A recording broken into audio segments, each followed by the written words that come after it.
વડોદરામાં પંડિત દીનદયાળ ઉપાધ્યાય નગરગૃહમાં યોગ સંવાદ સમારોહ યોજાયો, જેમાં 1500થી વધુ યોગ સાધકો અને નગરજનો ઉપસ્થિત રહ્યા. યોગ સંવાદ કાર્યક્રમમાં યોગ કોઓર્ડિનેટર અને યોગ શિક્ષકોને સન્માનિત કરવામાં આવ્યા.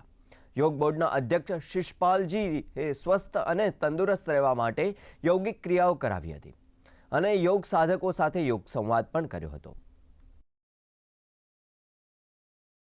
अपना ऋषिमुनिओ योग आयुर्वेद और ध्यान सारे 200 वर्ष स्वस्थ जीवन जीवता पण आज बेठाड़ू जीवन कसरतनो अभाव और मानसिक तणावना लीधे रोगों वध्या छे एनो समाधान छे योग।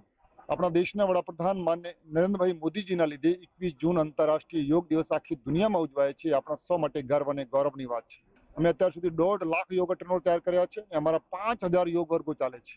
अमारुं विजन है कि आवनार 5 वर्षनी अंदर 10 लाख योग ट्रेनरो तैयार करवाना और 50,000 योग वर्गो चालू करवाना।